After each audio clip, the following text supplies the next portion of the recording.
কিছু কিছু মানুষ তার প্রিয় মানুষটিকে এতটাই ভালোবাসে যে তাকে ভালোবেসে সে দুনিয়ার বাকি সব ভুলে যায়। তার সুখের জন্য সে পৃথিবীর নিকৃষ্টতম কাজ করতেও দ্বিতীয়বার ভাবে না। কিন্তু এই অন্ধ ভালোবাসা কখনো কখনো ভয়ঙ্কর বিপদের কারণ হয়ে দাঁড়ায়। আর একটা নারী ঠিক কতটা কষ্ট পেলে নিজের আপনজনের মৃত্যু স্বপ্নে দেখতে পায়। তবে অবাক করা ঘটনা, সেই স্বপ্নের সাথে মিল রেখে সত্যি সত্যি তাদের মৃত্যু হয়। কিন্তু কিভাবে সম্ভব, কি তার রহস্য? এমন একটি কাহিনী নিয়ে নির্মিত তিথির অসুখ গল্পটি। কাহিনী ছোট হলেও এর মধ্যে রয়েছে রহস্য এবং সাসপেন্স, যা গল্পটিকে দারুণভাবে ফুটিয়ে তুলেছে। তাই বেশি কথা না বলে সরাসরি চলে যাচ্ছি মূল কাহিনীতে। মুভির শুরুতেই আমরা তাসনিয়া ফারিনকে দেখতে পাই। তার পাশে একটি গাছের ডালকে একটি সাপ পেঁচিয়ে ধরে আছে, আর ফারিন তখন মন খারাপ করে একটি কফিনের সামনে দাঁড়িয়ে আছে। এরপর সে হঠাৎ পাশ ফিরে তাকাতেই সে তার নিজেরই একটি প্রতিচ্ছবি দেখতে পায়। সে প্রতিচ্ছবির মুখে ছিল আঘাতের চিহ্ন এবং সে তখন ফারিনের দিকেই তাকিয়েছিল, আর তার সামনের কফিনে একটা লাশ ছিল। এরপর হঠাৎ করেই সেই লাশটির চোখ খোলে, আর এমনটা দেখে ফারিন ভয় পেয়ে জেগে ওঠে, কারণ সে এতক্ষণ এগুলো স্বপ্নে দেখছিল। পাশ থেকে তখন তার হাজবেন্ড তাকে তিথি বলে ডাক দেয় আর জানতে চায় কি হয়েছে, স্বপ্ন দেখেছ নাকি। এখানে আমরা জানতে পারি এই গল্পে ফারিনের নাম হচ্ছে তিথি, আর তার হাজবেন্ডের নাম নিলয়। এই নিলয় তিথিকে যথেষ্ট কেয়ার করত, সে সবসময় তিথিকে সাপোর্ট করত। যাই হোক, তিথি তখন বলে সে আজকেও তার মাকে নিয়ে অদ্ভুত স্বপ্ন দেখেছে, হয়তো তার মায়ের কিছু হয়েছে। তাই সে নিলয়কে তাড়াতাড়ি তার মাকে কল করতে বলে। নিলয়ের তেমন মত না থাকা সত্ত্বেও তিথির ইচ্ছাতেই সে তার শ্বশুর বাড়িতে কল দেয় আর জানতে পারে তিথির মা হাসপাতালে ভর্তি আছে। এটা শুনে তিথি আর নিলয় কিছুটা অবাক হয় এবং তাড়াতাড়ি হসপিটালে এসে পৌঁছায়। তারপর তিথি তার মাকে দেখে, তখন তার মা বেডে ঘুমাচ্ছিল। তাই নিলয় তিথির বাবার কাছে জানতে চায় কিভাবে কি হলো। তখন তিথির বাবা জানায় হঠাৎ করেই নাকি তার মাইনর অ্যাটাক করেছে, আগের থেকে এখন রিস্ক কিছুটা কম, ইসিজি করা হয়েছে, রিপোর্ট এলেই আপডেট জানা যাবে। নিলয় তখন বলে আমাদের তো জানাতে পারতেন। তখন তিথির বাবা জানায় সবকিছুই এত তাড়াতাড়ি ঘটে গেল, কাউকে কিছুই জানাতে পারিনি। তারপর তিথি একটু দূর থেকে আপন মনে বলতে থাকে সাবধানে থাকতে হবে, বিপদ কখন কিভাবে আসে বলা তো যায় না। তিথির এমন অদ্ভুত কথা শুনে নিলয়ও তার বাবা খুবই অবাক হয়। মূলত এই তিথি সবসময় চুপচাপ থাকতো এবং মাঝে মাঝেই সে অদ্ভুত কথাবার্তা বলতো।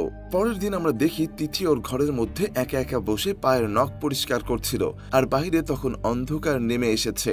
তখনই সে হঠাৎ শুনতে পায় কে জানি তার নাম ধরে ডাকছে। তিথি তখন ভাবে এটা হয়তো ওর মনের ভুল, কিন্তু সে আরো কয়েকবার শুনতে পায় কেউ যেন এক অদ্ভুত ভয়ার্ত কণ্ঠে তাকে ডাকছি, এই তিথি একটু এইদিকে আসো, শোনো তো। এসব শুনে তিথি অনেক ভয় পেয়ে যায়, কারণ সে আশেপাশে কাউকেই দেখতে পায় না। কিন্তু তারপরও সে পরিষ্কার শুনতে পায় কেউ তার নাম ধরে ডেকে চলেছে। এমন সময় হঠাৎ করে নিলয় পিছন থেকে তিথি বলে ডাক দেয়। তিথি তখন আচমকা এই ডাক শুনে ভূত দেখার মতো চমকে ওঠে, আর তখন নিলয় তাকে জড়িয়ে ধরে আর বলে মা আর নেই, অর্থাৎ তিথির মা মারা গেছে। তিথির স্বপ্নটাই যেন সত্যি হলো, তার মা সত্যি সত্যি মারা গেল। এমন সময় আমাদেরকে ফ্ল্যাশব্যাকে নিয়ে যাওয়া হয়, আর তখন আমরা দেখি তিথির ছোটবেলা। তিথি যখন ছোট ছিল তখন তার দাদি তিথির মাথায় বিলি কেটে দিচ্ছিল। এমন সময় তিথি বলে দাদি আমি গত রাতে একটা ভয়ঙ্কর স্বপ্ন দেখেছি। তখন দাদি বলে কি স্বপ্ন দেখেছ? তখন তিথি বলে আমি স্বপ্ন দেখি তুমি মারা গেছো। এমনটা শুনে তার দাদি জানায় সকালে মনে করে দিও সৎকা দিতে হবে, এরকম দুঃস্বপ্ন দেখলে সৎকা দিতে হয়। কিন্তু পরের দিন সত্যি সত্যি তার দাদি মারা যায়। মূলত তিথি যারই মৃত্যুর স্বপ্ন দেখত সেই মারা যেত। এর পরের দিন সকালে তিথি যখন একা বারান্দায় দাঁড়িয়েছিল তখন নিলয় ওর কাছে আসে এবং সে তিথিকে কিছু ঔষধ খেতে দেয়। ঔষধ খাওয়ার পর তিথি নিলয়কে জানায় তুমি আজ একটু তাড়াতাড়ি অফিস থেকে আসবা। তখন নিলয় কারণ জানতে চাইলে তিথি জানায় একা একা থাকি, কাজের মেয়েটাও সন্ধ্যার আগে চলে যায়, আমার না খুব ভয় করে, শুধু মনে হয় কে যেন আমার আশেপাশে সারাক্ষণ ঘোরে, মাঝে মাঝে আমার নাম ধরে ডাকে। নিলয় এমন কথা শুনে খুব একটা গুরুত্ব না দিয়ে বলে আচ্ছা তাই নাকি, তাহলে আমাকেও তার সঙ্গে একদিন পরিচয় করিয়ে দাও।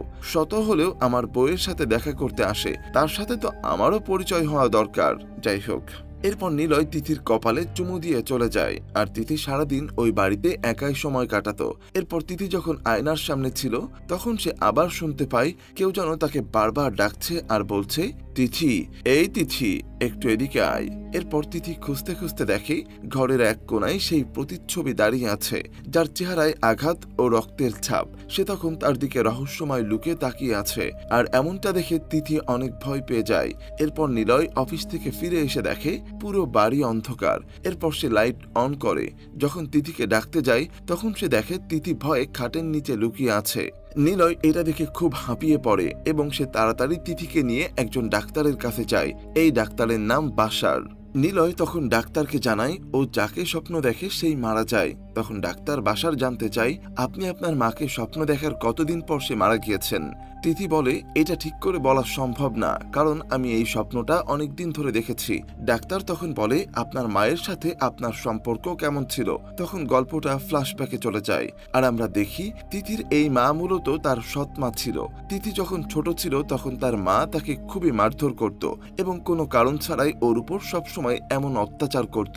আর তিথি এই বিষয়গুলো নিয়ে অনেক কষ্ট পেত এবং তার এই নির্যাতিত জীবন নিয়ে আফসোস করত। তিথির এইসব ঘটনা শোনার পর ডাক্তার নিলয়কে বলে, আপনার স্ত্রীর শৈশবময় কিছু সময় কেটেছে খুবই বাজে সময়ের ভেতর দিয়ে। মায়ের কাছ থেকে সে প্রতিনিয়ত শারীরিকভাবে এবং মানসিকভাবে নির্যাতিত হয়েছে, আর এতে তার মনে মায়ের প্রতি তীব্র ঘৃণার সৃষ্টি হয়েছে। আর সেখান থেকেই তিথির সাবকনসেপ্ট মাইন্ড এরকম স্বপ্ন দেখাচ্ছে। তখন নিলয় জানতে চায় মায়ের মৃত্যুর সাথে ও স্বপ্নের কি সম্পর্ক, আর এর ব্যাখ্যা কি। তখন ডাক্তার বাশার কিছু বলতে যাবে, এমন সময় তিথি অদ্ভুতভাবে বলে, কেউ মারা গেলে আমি বুঝতে পারি, সে আমাকে এসে বলে। এসব শুনে তারা দুজন অবাক হয়, আর নিলয় ডাক্তারকে বলে তিথির ধারণা সে তার মতো হুবহু আরেকজনকে দেখতে পায়। এটা শুনে তিথি বলে, আমি আসলেই দেখতে পাই, শুধু তুমি দেখতে পাও না। এটা শুনে ডাক্তার বাশার তিথির কাছে আসে আর জানতে চাই সে কি আমার সাথে দেখা করবে। এরপর সে ডাক্তার তিথিদের বাসায় আসে আর নিলয়ের কাছে জানতে চায় সে কি কখনো ডুপ্লিকেট তিথিকে দেখেছে। তখন নিলয় জানায় না। এরপর ডাক্তার বাশার এমন একটি জায়গায় যেতে চায় যেখান থেকে সে পুরো বাড়ি দেখতে পারবে, কিন্তু তাদেরকে কেউ দেখতে পারবে না। এরপর তারা একটি জায়গায় লুকায়, আর তিথি ঘর থেকে বের হয়ে বারান্দায় এসে নিলয়কে ডাকতে থাকে, কিন্তু সে নিলয়কে খুঁজে পায় না। তবে সে তার সামনে তার ছোটবেলাকে দেখতে পারে, তাই সে ভয়ে নিলয়কে নিলয় বলে ডাকতে থাকে। তখন নিলয় দৌড়ে তিথির কাছে আসে, আর তখন তিথি নিলয়কে জড়িয়ে ধরে। তিথি তখন খুবই ভয়ে ছিল। সে তখন তার সামনের ছোটবেলায় তিথিকে দেখায়, কিন্তু নিলয় দেখতে পায় না। তিথি তখন ভয়ে কান্না করে। এই ঘটনাগুলো দেখার পর ডাক্তার বাশার তার চেম্বারে নিলয়কে ডাকে আর বলে তিথি মূলত সিজোফ্রেনিয়া রোগে আক্রান্ত। এখন সে প্রথম স্টেজে আছে, তাই সে সবসময় উল্টাপাল্টা কল্পনা করে, আর এগুলো ইমাজিনেশন ছাড়া আর কিছুই না, এসবের কোনো অস্তিত্বই নেই। তখন নিলয় বলে, তাহলে আপনি স্বপ্নের কি ব্যাখ্যা দিবেন? স্বপ্নের সাথে মৃত্যুর কি সম্পর্ক? তখন ডাক্তার বাশার বলে, দেখুন, ব্যাপারটা কাকতালীয় হতে পারে। আপনার শাশুড়ি এমনিতেই অসুস্থ ছিল, তাই সে হয়তোবা অসুস্থতার কারণে মারা গিয়েছে, কিন্তু সেটা হয়তো স্বপ্নের সাথে মিলে গেছে, এর সাথে বাস্তবের কোনো মিল নেই। এরপর ডাক্তার বাশার বলে, আচ্ছা, তিথি তো আপনাকেও স্বপ্নে দেখে, কিন্তু আপনি তো এখনো বেঁচে আছেন। এটা শুনে নিলয় একটু ভাবনায় পড়ে যায়, আর এখানেই রহস্যটা যেন আর একটু গাঢ় হয়। এখানে আমরা বুঝতে পারি তিথি অন্যদের স্বপ্ন দেখলে তারা মারা যায়, কিন্তু নিলয়ের স্বপ্ন দেখা সত্ত্বেও সে কিভাবে বেঁচে আছে? তাহলে কি তিথির কোনো সুপার পাওয়ার আছে, নাকি মৃত্যুর পেছনে অন্য কোনো কারণ লুকিয়ে আছে? এর পরের সিনে আমরা দেখি ছোট্ট তিথি একটি নির্জন প্রান্তে দাঁড়িয়ে আছে, আর ওর পাশে একটি কফিন। সেই কফিনের মধ্যে একটি লাশ। সেটা দেখে তিথির আবারও ঘুম ভেঙে যায়, অর্থাৎ এটি একটি স্বপ্ন ছিল। সে তখনই নিলয়কে ঘুম থেকে ডেকে তোলে আর বলে, আমি এইমাত্র খালুকে স্বপ্নে দেখলাম। নিলয় তখন বলে, তুমি খালুকে কেন স্বপ্নে দেখলে? আগে তো কখনো তেমন ওনার কথা বলনি। তখন তিথি বলে, আমি জানি না কেন এটা দেখলাম, তবে আমি কখনোই ওনার কথা মনে করতে চাই না। আর এতে আমরা বুঝতে পারি তিথি তার খালুর উপর রেগে আছে। আর এরপর তিথি বলে, তবে এই স্বপ্নের ব্যাপারটা খালুকে জানানো উচিত, যদি ওনার কিছু হয়ে যায়। পরদিন নিলয় তিথির খালার বাড়ি যায়, আর তার খালার সাথে কথা বলে জানতে পারে তারা সবাই খুব সুস্থ, আর তার খালুর সবকিছুই ঠিকঠাক আছে। এরপর নিলয় বাড়ি থেকে বের হওয়ার সময় তিথির খালুর সাথে দেখা হয়, কিন্তু তারা কোনো কথা বলে না। এতে আমরা বুঝতে পারি তিথির খালুর সাথে তিথিদের সম্পর্ক খুব একটা ভালো না। এরপর তিথির খালু বাসায় এসে খুব রাগারাগি করে। নিলয় কেন এসেছিল এটা নিয়ে তিথির খালাকে অনেক কথা শোনায়। তখন তিথির খালা জানায়, তিথি নাকি স্বপ্নে দেখেছে যে তুমি মারা গিয়েছ, তাই তোমার খোঁজ নিতে এসেছিল। এটা শুনে ওর খালু আরো রেগে যায়। তখন তিথির খালা জিজ্ঞেস করে, আচ্ছা, আমার একটা কথা বলো তো, তিথির ব্যাপারটা আসলেই তুমি এত রাগারাগি করো কেন? আর তিথিও তোমাকে একটুও সহ্য করতে পারে না, তোমার উপর ও কেন এত রেগে আছে? তখন তিথির খালু থতমত ধরে যায় আর বলে, সেটা কি আমি জানি? ও তো এমনি আমার সাথে কথা বলে না, আর মুরব্বিকে ও না আমি, ও কথা না বললে আমি কেন কথা বলতে যাব? এসব বলে তিথির খালু রাগারাগি করে।